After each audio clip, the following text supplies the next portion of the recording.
I'm William Shatner. Tonight on Rescue 911, true stories that remind us not to underestimate the power inside each one of us. We begin on April 21st, 1993, at the Chorus Shrine Circus in Portland, Maine, as Oscar Cloutier and the rest of the clowns were performing before a packed audience. Well, the Shrine of Clowns are a fun group of grown men, believe it or not. We're not professionals, we're businessmen. Could be lawyers, doctors. The floor's wet. Go around. We raise money that goes to the Shrine Hospital. That's what supports it. Go around. No. Go. The floor is wet. Go around. Go around. Tim, our clown Doodles, became a close friend. Tim is a happy, jovial person. Everybody he came in contact with, he has that unique method of making them laugh.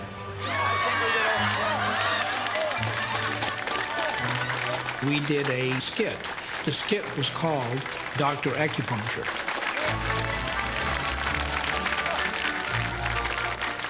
We had to run probably 100 yards off the set, and Tim, being a little bit on the heavy side, had a hard time with this. Tim weighs somewhere in the vicinity of 375 to 400 pounds. And as we got off the stage, he was panting. Oscar's friend, Tim Gary, had been a Chorus Shrine clown for 18 years. We had a very successful act that night, so we were kind of joking around, fooling around, and Tim said to me he didn't feel well. Take some breaths here, take some deep breaths. Sometimes you can be joking around, so you're not sure whether he was joking or not. Wait a minute. And then he was coughing and choking, and I felt so inadequate. Hey, kids, get the table out of here. Let's get this. Fuzzy, one of our clowns that was there, and said to me very clearly, he has no pulse. Well, we need help here. Jack, get some help.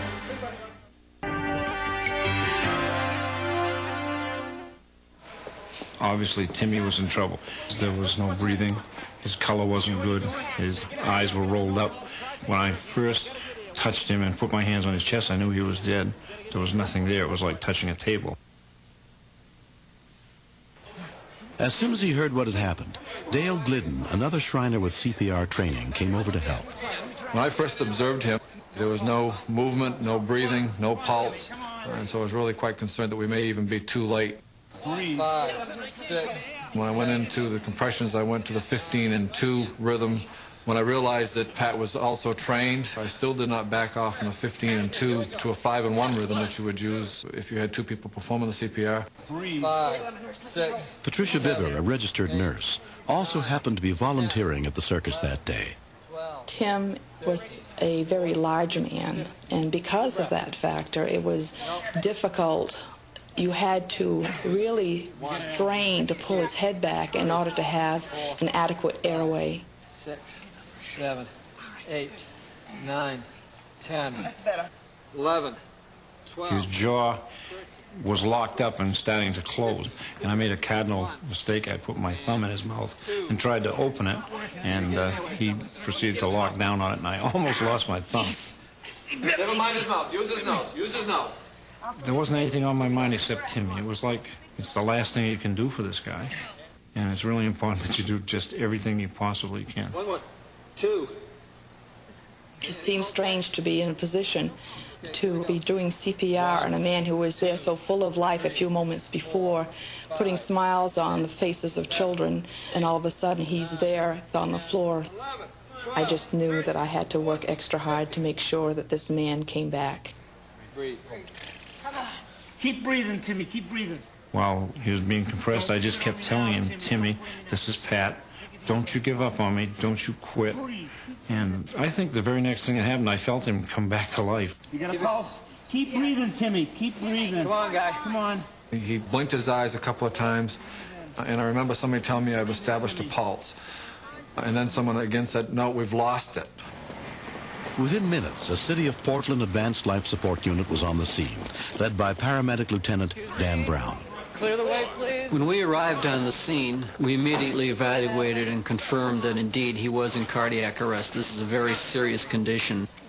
Keep going. But good CPR was being performed by two bystanders. Timmy.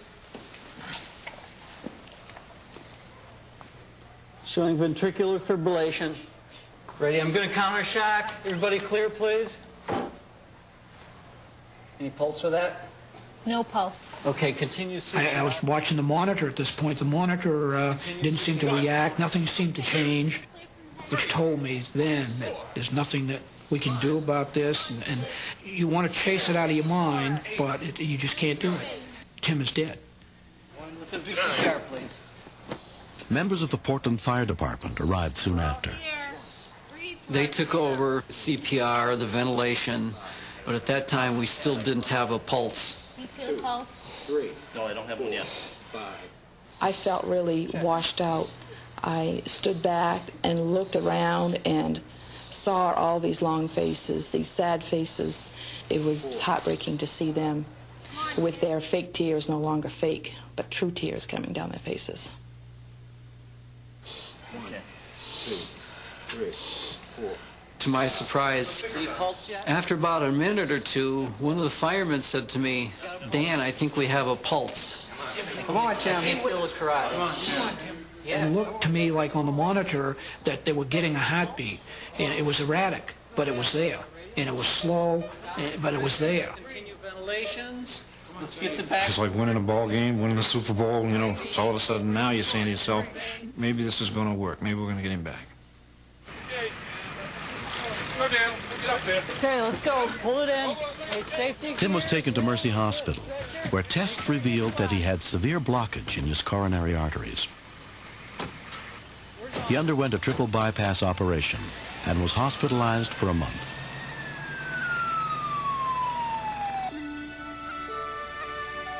When I learned what had happened to me and what people had done to save my life, I was just awestruck. It was, I just couldn't believe it.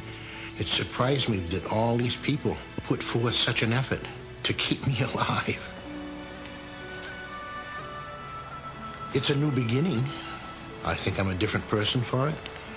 I'm going out and I'm walking, I'm getting some exercise, I've taken off some weight.